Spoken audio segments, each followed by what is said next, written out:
안녕하십니까.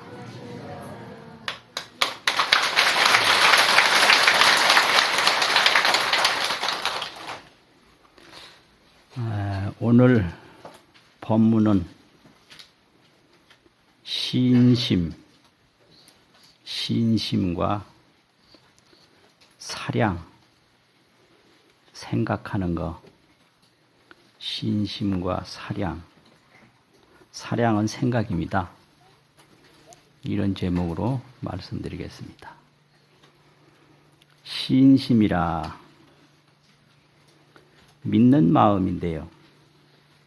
이 신심이라고 하는 것이 사람의 마음을 설명한 불교학이 유식인데, 유식학이라고 하는 불교학이 사람 마음 구조를 설명하는 학문입니다.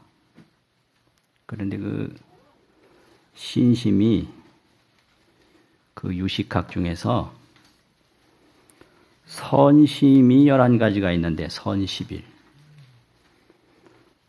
그 이제 마음 중에는 8가지가 있고 쉬운 1가지가 있고 있는데요. 그 8가지는 왕에 속하고 쉬운 1가지는 그 왕을 따르는 추종자에 속하는데, 신심이라고 하는 것이 그 쉬운 1가지 중에 좋은 마음이 11가지가 있어요. 그걸 선심이라고 그러죠. 그 선심 중에 첫째 마음이 신심입니다. 그러니까 좋은 마음 중에 제일 첫 번째 해당하는 마음이 신심이에요. 믿는 마음이. 그러면 믿는 마음을 어떻게 가르치고 있는가? 이 믿음이라고 하는 것은 이제 원효 성사의 대승기신론 해석을 보면 신심은 결정심이다. 결정이라고 가르치고 있어요. 결정. 그런데 성유식론에서는 신심을 어떻게 가르치고 있느냐면, 첫 번째가 성해라. 수승하다고 하는 이길 승자고 이해한다고 하는 알해자가 있어 성해라고 합니다. 그 성해를 한마디로 말하면 참을인자예요. 그 참는다라는 게 2가지가 있는데, 하나는 지혜지자의 의미고 하나는 편안할 안자의 의미예요. 참는다는 게. 그 참는다라는 의미는 지혜고 편안한 겁니다. 그런데 신심도 그 참을인자를 앞에 떡 놨어요. 깊은 그 참음의 세계다 이래가지고 시민. 그 시민이라고 하는 것은 성해, 훌륭한 이해, 또 원효 성사는 결정. 이게 첫 번째 이제 신심인데, 뭐가 뭐냐 하면 그런 겁니다. 신심, 딱 흔들리지 않는 일심. 신심은 일심이다. 부동심, 안 움직이는 마음. 이건데, 이게 그냥 일심이 되고 부동심이 되는 게 아니고요. 틀림없다. 이런 이해가 먼저 딱 와야 돼요. 그래서 성해라고 그럽니다. 야, 이거다. 이렇게. 확실하다. 이런 이해가 오지 않으면 일심, 부동심으로 믿음이 안 생기거든요. 결정심이 안 돼요. 그래서 확실한 이해도 신심이고 흔들리지 않는 결정심도 신심이다 이거죠. 이게 이제 첫 번째 신심의 내용이고, 2번째는 낙욕이라. 즐겁게 하고자 하는 마음이 생겨요. 신심은. 틀림없다. 이렇게 결정심이 생기면 낙욕이라. 즐거울 낙자, 하고자 할 욕자. 즐겁게 하려고 하는 마음이 생기는데, 이걸 희망이라고 합니다. 낙욕이 바로 희망이에요. 이제 이런 걸 설명하는 게 유식학입니다. 그냥 대충 넘어가는 게 아니라 그 명칭, 정의, 또 의미, 성격 이런 걸 하나하나 분석해서 설명하는 게 그걸 불교의 유식학이라고 그런단 말이죠. 그러니까 결정심이 딱 들면 즐겁게 하려는 마음이 생겨요. 그걸 낙욕이라고 그래요. 즐겁게 하고자 하는 희망심이 생긴다. 이제 그 다음에는 신심이 딱 생겨서 즐겁게 하려고 이제 노력을 하면 마음속에 그 복잡하다든지 깨끗지 못한 마음이 싹 없어져서 정심이 돼요. 깨끗한 마음. 깨끗할 정자, 마음심자, 정심이 된다. 이걸 신심이라고 합니다. 첫째는 결정심이고, 둘째는 즐겁게 하는 낙욕심이고, 셋째는 청정한 마음이다. 정심이다. 이런 신심이 없으면 안 되는 거예요. 그래서 이 신심을 가지고 도도 닦고, 복도 닦고, 학문도 닦고, 세간사도 닦고, 다 닦는 겁니다, 이게. 신심 하나 없으면 도대체가 아무것도 되는 게 없어요. 그래서 이 신심이 이렇게 중요하죠. 그래가지고 이제 부처님을 믿는데도 이런 신심 없으면 안 되는 거죠. 그래서 이 신심으로 정진을 계속 해나가는 게 이게 불자입니다. 이런 신심으로 닦고 또 닦고 닦고 또 닦고 이 닦아나가는 게 불자예요. 그런데 닦다 보면 자기 생각이 나온다 이거예요. 이게 사량이에요. 이 신심으로 닦는 게 불자지. 자기 생각으로 이렇쿵 저렇쿵 해석하고 판단하고 정리하고 이거는 아닌 거거든요. 신심이 곡식이라면 사량은 풀입니다. 잡초입니다. 그래서 이 신심을 잘 키우기 위해서는 사량은 자꾸 배제를 해야 되는데요. 사량은 뭐 분별이요, 망상이요, 계기요, 잡념이요, 뭐 말이 많잖아요. 한마디로 번뇌라고 그러거든요. 번뇌. 그게 번뇌, 망상, 사량, 분별. 이게 들어서 신심을 흐리게 합니다.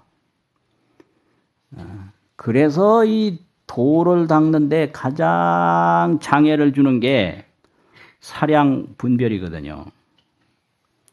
이 녀석이 들어오면 그게 마군이에요. 그래서 이 신심을 흐리게 만들어.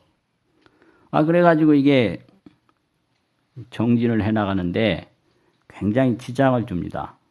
그래서 신심은 사량, 분별, 망상, 계교 이것을 경계하고 조복하고 멀리하라 이 말이거든요. 그럼 신심의 의미는 그렇고 그럼 뭘 믿느냐? 기신론에서는 사신을 얘기를 했어요. 사신. 신진여, 신불, 신법, 신성. 진여는 불법성과 우주 만물 일체 중생의 근본이다. 신 근본이다. 진여를 믿고 불법성 삼보를 믿는다. 이게 믿는 대상입니다. 그러니까 이렇게 결정심을 가지고 진여와 삼보를 믿는 게 불교의 신심이에요. 그러면 삼보가 뭔데 그 신심의 믿음의 대상이 되느냐? 첫째 이제 부처님인데요. 부처님이 이 세상에서 왜 중요하냐? 모든 사람들은 탐욕을 위해서 이 몸을 바칩니다. 뭐라고 해도 이 활동의 목표는 자기 욕망을 충족시키는 데 있는 거예요. 무슨 소리를 뭐라 그래도 그건 우욕 사신이라 욕망을 위해서 몸을 버린다. 다 우욕 사신하는 게 중생의 삶의 본질이에요. 자기가 하고 싶은 거, 갖고 싶은 거, 그걸 하기 위해서 이 몸이 늙어가는 거예요. 이 우욕사신, 이게 중생의 삶이라 이 말이죠. 탐욕을 위해서 몸을 버리는 게 그게 중생의 삶인데, 그 부처님은 어떻게 살았는가? 부처님은 어떻게 사셨을까요? 물 좀 한 잔 마시고요. 얘기를 거창하게 시작하려고 하다 보니까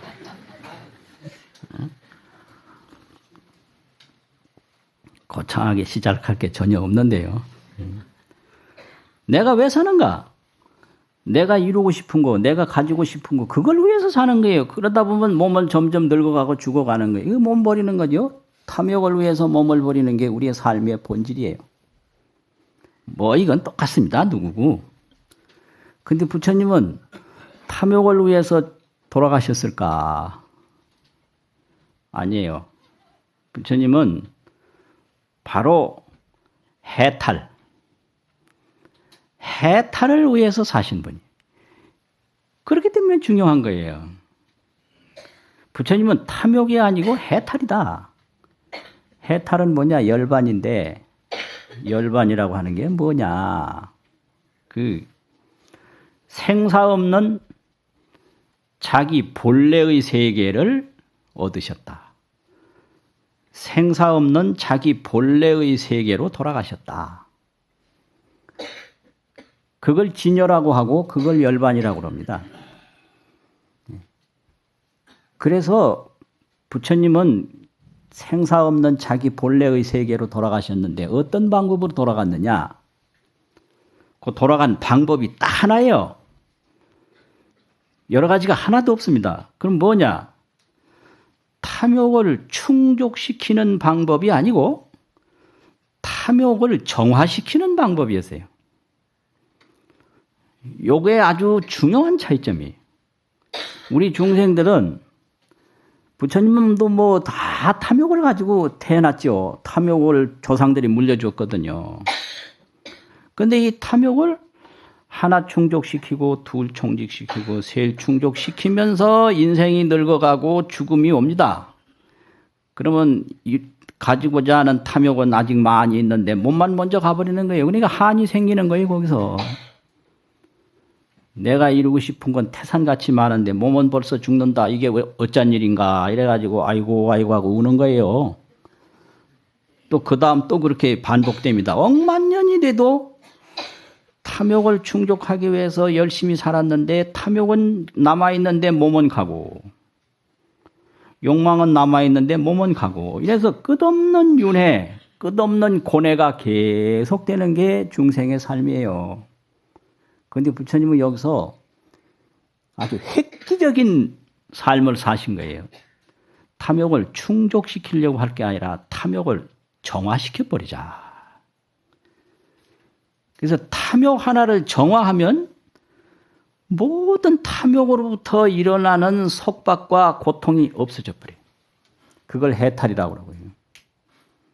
그렇게 되면 본래의 나와 만나게 되는 거예요. 그걸 열반이라고 그러고 그걸 진여라고 합니다. 아주 간단한 방법이에요.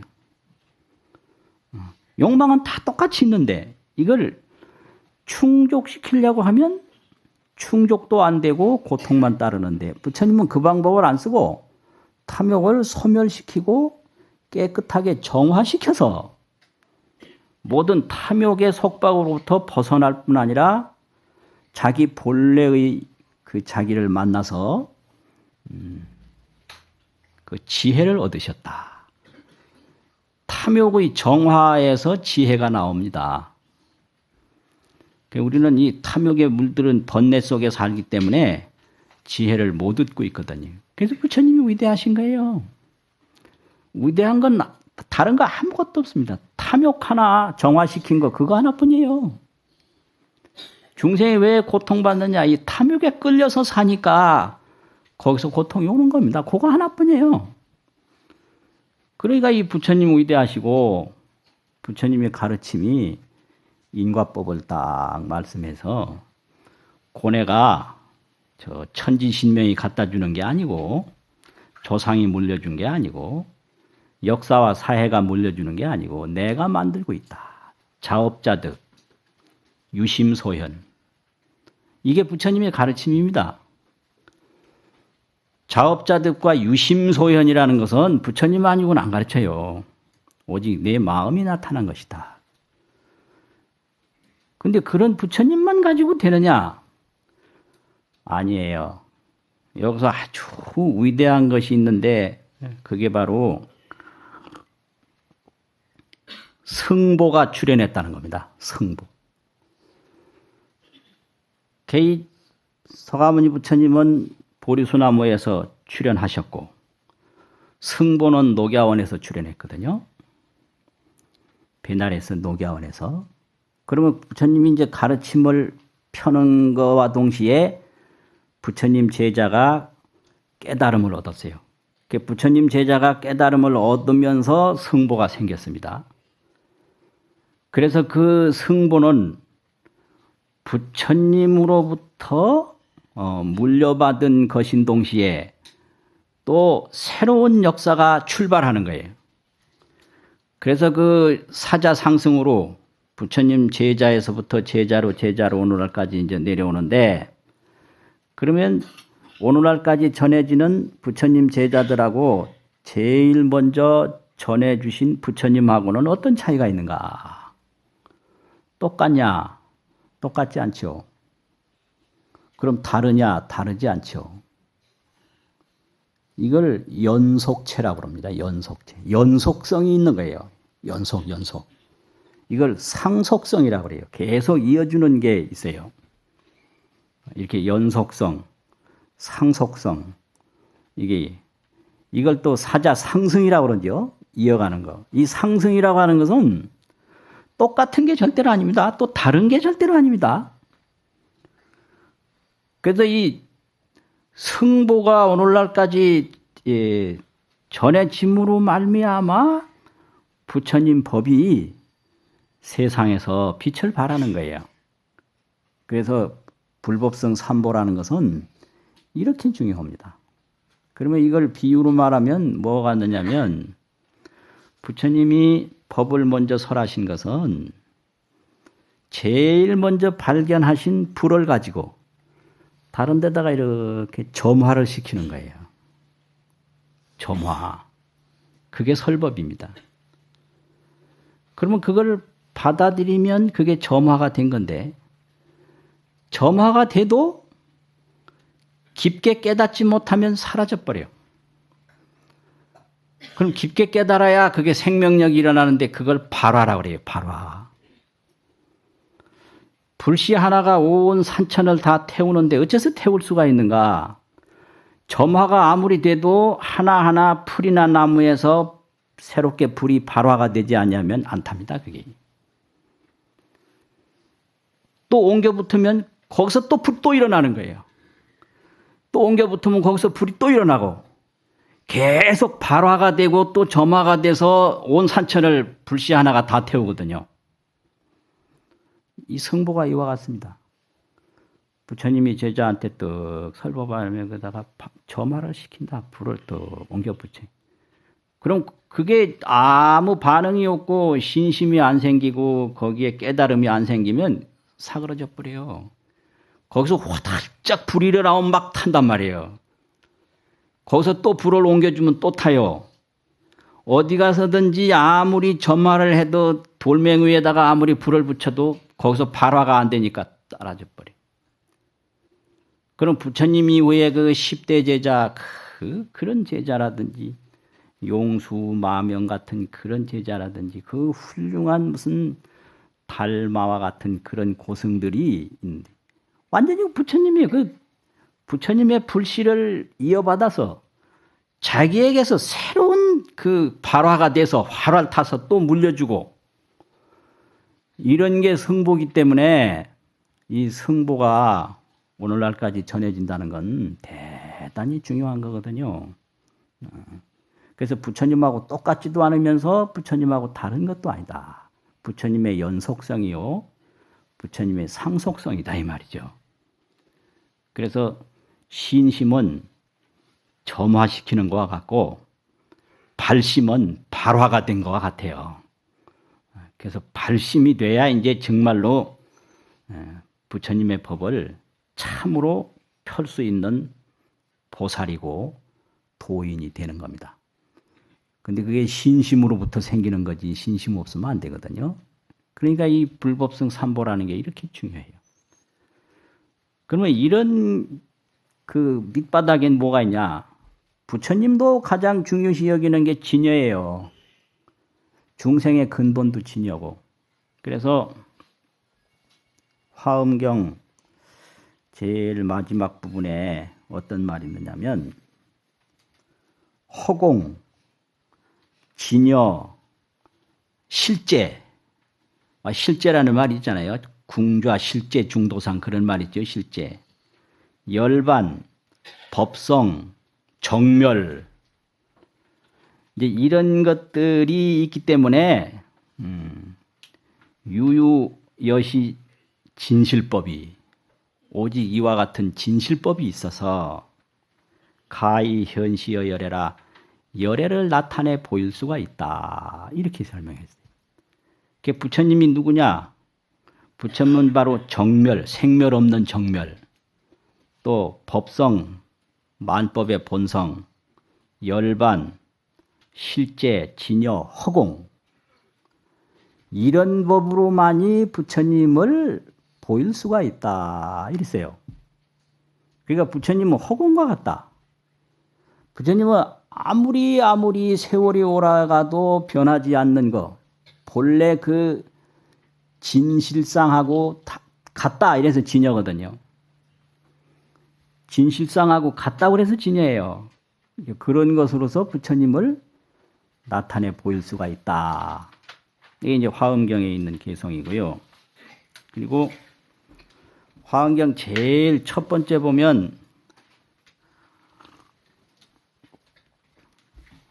부처님이 사자자에 떡 앉아서 성체정각 하시니 가장 훌륭한 정각을 이루시니 지입삼세하야 실계평등하고 지혜가 과거 현재 미래 삼세에 들어가서 다 평등하고 이 부처님의 깨달은 진여 실상의 지혜에는 시간이 없어요.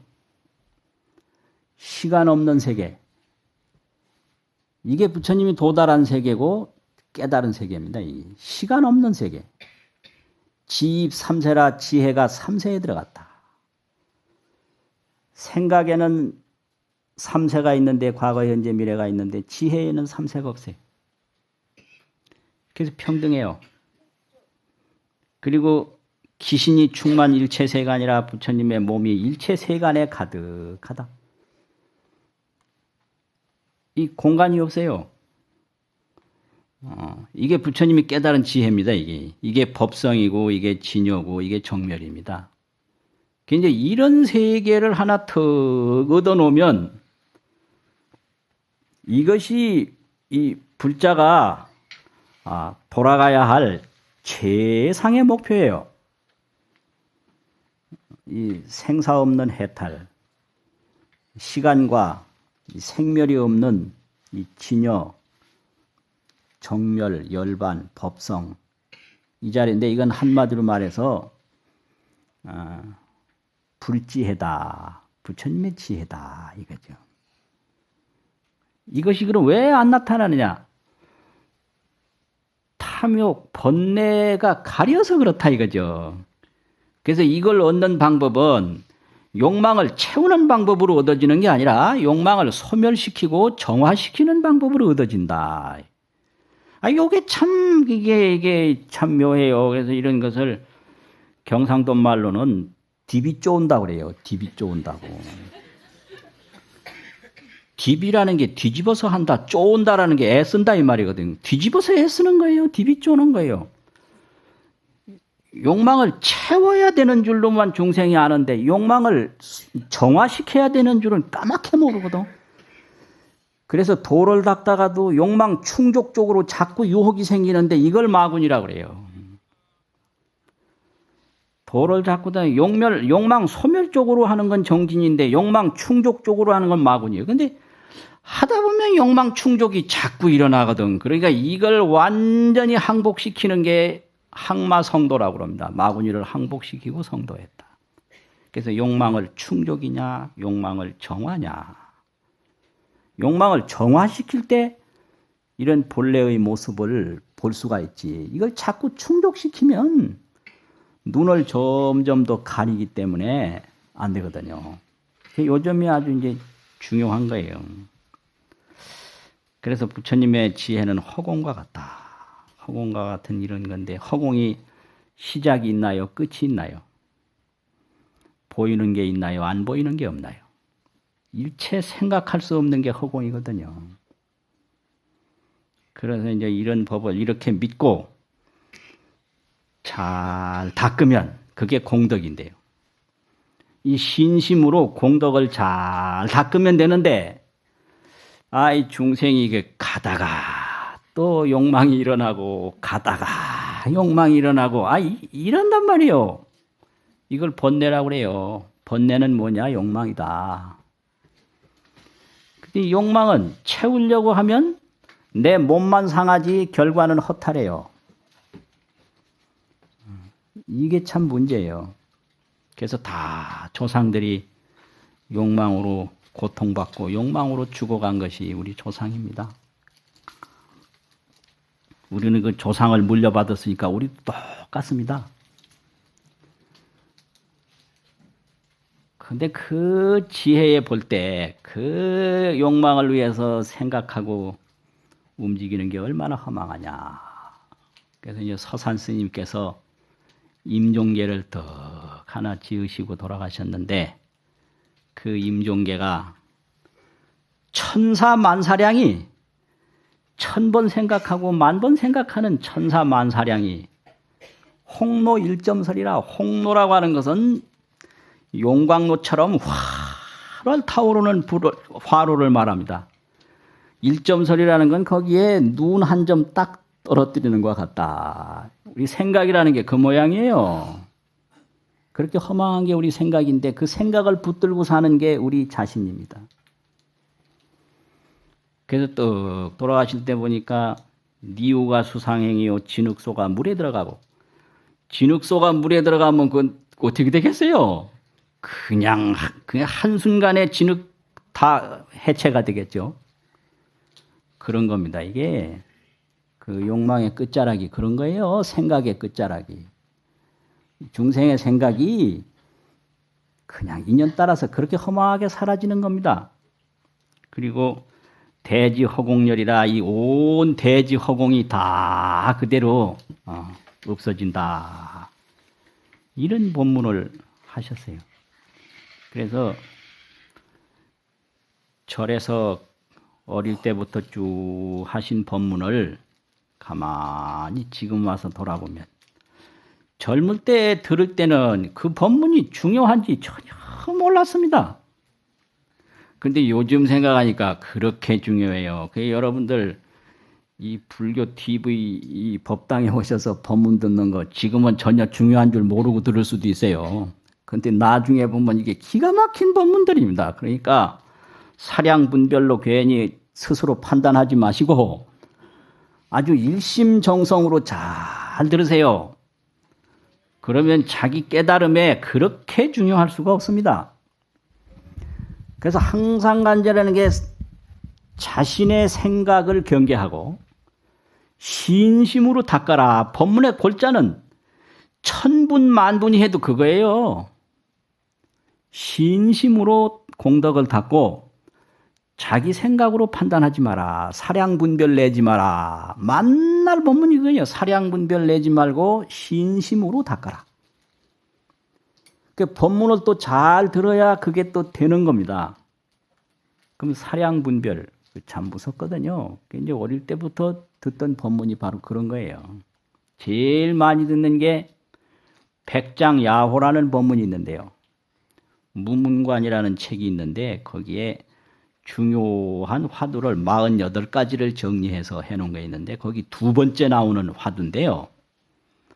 백장 스님이 법문을 하시다 보니까 어떤 노인이 오래도록 이제 다른 사람 다 흩어졌는데 안 가시오. 그래서 물었어. 너희는 왜 안 가냐고. 그러니까 나는 사실 사람이 아니고 여우인데 내가 옛날 세상부터 나도 여기서 그 당시 호가 백장으로 설법을 하고 있었는데 어떤 사람이 와서 묻기를 대수행인, 수행을 많이 한 사람이 있는데 그 대수행인도 나쁜 짓 하면 벌 받고 좋은 짓 하면 상 받느냐, 인과에 떨어지느냐 이렇게 물었어요.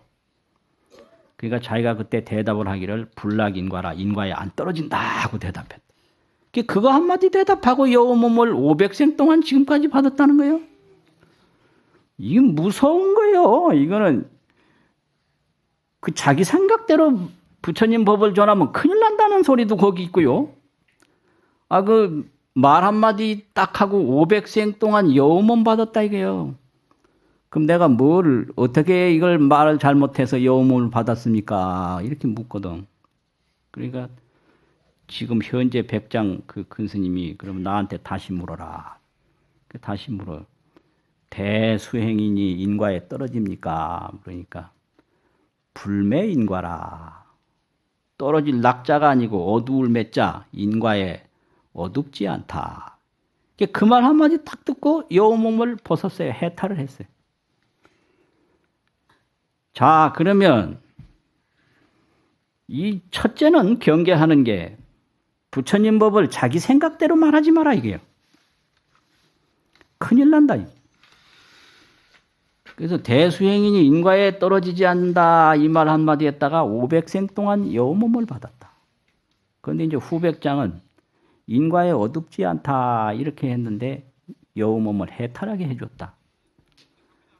그러면 그 글자 한자가 차이가 나서 그랬냐? 그렇게 따지면 큰일 나는 거예요. 그러면 또 도인은 인과에 안 떨어진다고 하나 뭐 어둡지 않다고 하나 마찬가지다. 그것도 소용없는 얘기예요. 이거는 생각을 붙이면 다 소용없어요. 네.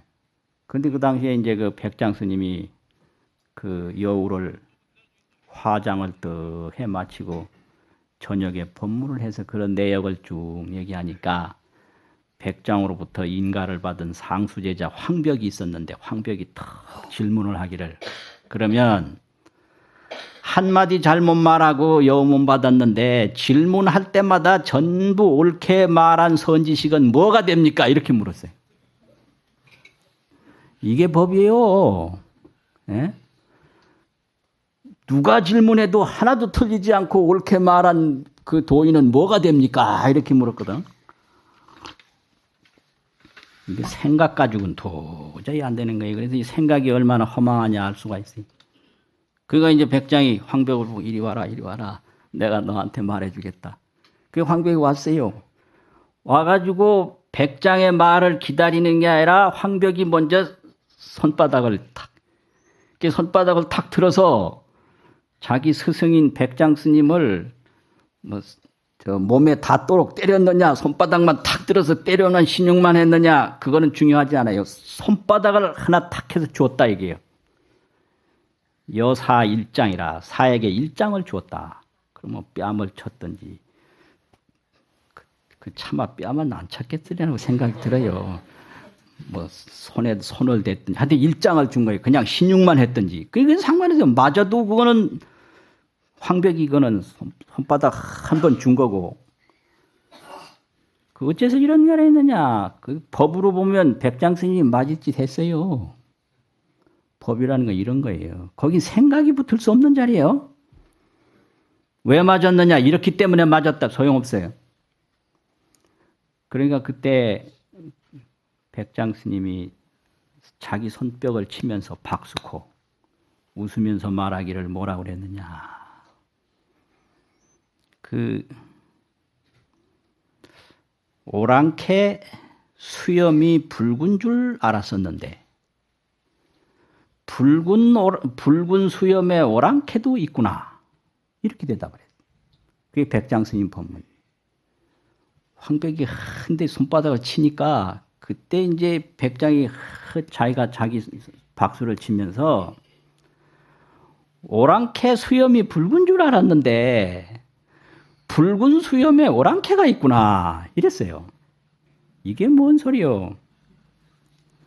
이게 쉬운 말로 다시 바꾸면요. 나 혼자만 아는 줄 알았더니 너도 알구나 이 소리예요. 이런 그 참 제자가 어딨냐 이 말이에요. 아니 법을 나 혼자만 아는 줄 알았더니 너도 아는구나 이 소리예요. 이게 이런 과정을 거쳐서 삼보가 오늘날까지 전해진 거예요.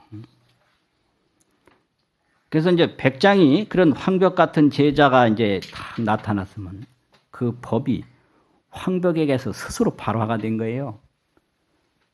그럼 황벽 제자가 또 이제 발심을 해서 도를 이루면 거기서 또 불이 일어난 거예요. 그래서 계속해서 이 삼보가 오늘날까지 전해지는 거지 그냥 뭐 이게 쉽게 되는 게 아니에요. 그래서 부처님 법이 연속체로 지금까지 내려온다는 것은 이게 참 불가사의가 그런 불가사의가 없고 그 신비롭기가 그렇게 신비로울 수가 없는 겁니다. 이걸 이제 알아야 돼요. 그거 아주 중요한 거예요. 서가모니 부처님하고 다를 바 없는 법이 지금까지 전해진단 말이에요. 그럼 똑같느냐? 똑같지도 않지만 다르냐? 다르지도 않은 법이 계속 삼보를 통해서 전해지고 있는 거예요. 이게 이제 불교입니다. 그래서 거기에 왜 여우 몸을 벗기도 하고 여우 몸을 또 받기도 했는가? 이게 화두예요. 맷자를 써서 뭐 해탈했고 무슨 뭐 낙자를 써서 그런 생각 억만년 해봐도 소용없는 거예요. 그게 이제 말 없는 세계로 바로 인도하는 법이다 이 말이죠. 그래서 이걸 제대로 알고 제대로 말해야 되는데 이제 잘못 말하면 이렇게 여우몸을 받기도 하고 잘못 말하면 큰일 난다. 그 또 하나 이제 어릴 때 들은 얘기가 있는데 그게 뭐냐면 어느 절에 날이면 날마다 제비가 울어요. 제비가 지지굴 울어. 그래서 대중들이 그냥 시끄러워서 죽겠어요. 제비 때문에. 그래서 그 큰 스님한테 가서 여쭤봤어요. 저 제비가 왜 저렇게 시끄럽게 날이면 날마다 저렇게 웁니까? 그러니 그게 사연이 있다 이거예요. 사연이 있다. 뭔 사연이냐? 이절에 그 전에 불교를 잘 가르친 분이 있는데 그분이 무슨 불교 부처님 법 중에 하나를 잘못 가르쳤다 이거예요. 그래서 그걸 알고 크게 참회를 하고 그 잘못 가르친 그 법을 참회하기 위해서 일부러 제비 몸을 받아가지고 대중들에게 저렇게 깨우침을 주고 있노라. 그럼 왜 지지굴 합니까? 아, 그게 아니라 공자님 말씀 논어 제2편에 보면 의정편이 있는데 거기에 그런 말이 있어요. 지의지지하고 아는 것은 안다고 하고 부지 모르는 것은 모른다고 하는 것이 이것이 아는 것이다. 시지혜라 이 말이 있거든. 그러니까 제비가 이걸 대중들에게 계속 깨우치는 거예요. 아는 건 안다고 하고 모르는 건 모른다고. 이것이 아는 것이다. 이걸 제비가 하니 지위지지 부지 시지혜 하니까 이거 맨날 지지굴 소리. 제비는 그걸 지금 읽고 있는데 사람이 들을 때는 이 지지굴 소리밖에 안 들린다 이 말이에요. 한번 불러봐요. 지위지지 부지 시위지 이걸 자꾸 해봐요. 어떻게 되나? 아이 큰 스님이 이걸 더 설명해 주신다 이 말이에요. 그러니까 그 제비도 참 대단하지. 일부러 제비 몸 받아서 아는 건 안다고 하고 모르는 건 모른다고 하는 것이 이것이 아는 것이다. 참 대단한 거 아니에요? 그게 법문이요. 자기 나름대로 판단하고 자기 나름대로 해석하면 큰일 나는 거예요. 그게 이 제비가 우는 사연이에요. 제비가 그런 사연이 있어서 울었다 이 말이에요. 그런 거예요. 그러니까 이게 사량이라는 건 절대 건물이 생각하지 말고 오직 믿고 실천하는 거. 그게 불자의 정진입니다. 그 생각하면 틀려요. 생각하면. 그 통도사 극락암에 바로 앞에 연못이 있었는데 한 번은 경공도 스님이 어디 가시다가 일부러 그 연못을 쳐다보면서 그 연못을 보면 저 멀리 있는 산이 보인다. 그래서 영지예요. 그림자 영자 연못 짓자. 산이 환하게 보여 비쳐요. 그 나는 어릴 때 저 뭐 때문에 산 보이는 건 나도 다 보는데 왜 저런 말씀하시나 몰랐어요. 그 여기에 깊은 법문이 있어요. 그 무슨 법문인가? 자, 분명히 물속에 산이 보이는데 산이 물속에 왔나요? 안 왔죠? 그럼 어째서 산이 보일까요? 물 때문에 보이는 거예요. 물 없는 다른 데는 산이 안 보이잖아요. 여기에 깊은 법문이 있어요. 비유경에 보면 인도에 두 내외가 있었는데 하루는 큰 독에다가 술을 담갔어요. 그래서 이제 술이 다 익어갈 쯤 돼서 그 할머니가 가서 술독을 이렇게 들여다보니까 술독에 어떤 할마리를 하나 숨겨놨거든. 그래서 이 할아버지한테 그냥 온갖 푸념을 다한 거예요. 그래, 그 어떤 할머니를 그래 술독에 숨겼냐고. 그 이상해서 또 할아버지가 가서 보니까 그거 또 할아버지가 거기 또 숨어 있거든. 또 이럴 수가 있나? 그냥 두 내외가 싸움을 한 거예요. 그럼 도대체 어떤 할머니, 어떤 할아버지가 숨겨 있는지 한번 보자고 술을 다 퍼내도 없거든. 근데 왜 보였을까요? 없는데. 그게 물 때문에 그런 거예요. 물 때문에. 이것이 뭐냐? 이게 해인산매라는 거예요. 해인산매. 해인산매가 우리 마음인데 이 우리 마음 안에 몸이라는 그림자가 더 보이고 저 산이라는 그림자, 그러니까 중생세간, 기세간, 지정각세간, 이 깨달음이라는 거 다 보이는 거예요. 이게 해인산매예요. 그래서 이제 깨닫고 나면 이 우리 몸도 마음에 비친 그림자고 저 국토도 마음에 비친 그림자고 온갖 지정각세간, 깨달음의 세간도 마음에 비친 그림자라 일체가 해인산매뿐이다. 바로 이 도리예요. 그거 보세요. 여기 이렇게 보면 여기 저 물 속에 손가락이 보이거든요. 그러니 물에 손가락이 들어갔나요? 안 들어갔죠. 이 물 때문에 손가락 그림자 보이는 거예요.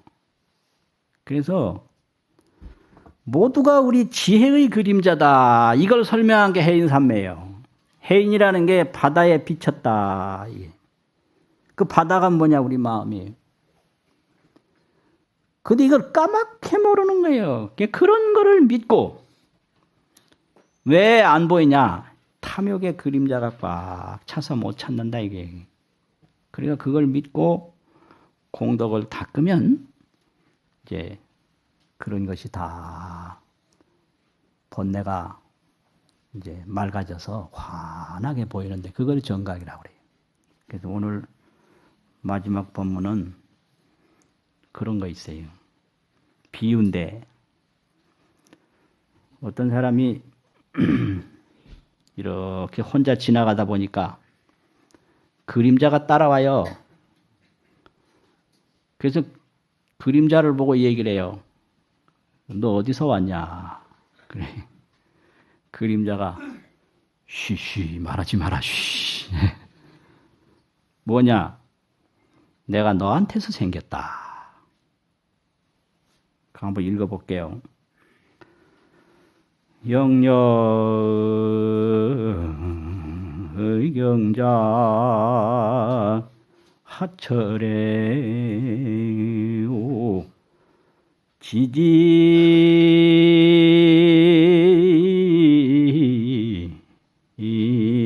아시 중생이로다 나무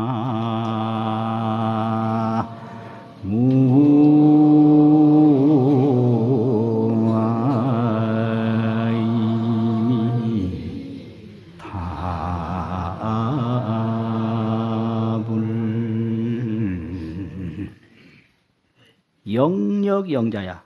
영력한 분명하고 분명한 그림자야. 하철에오 어느 곳에서 왔느냐. 지지. 그 지지자 두 개 쓴 거예요.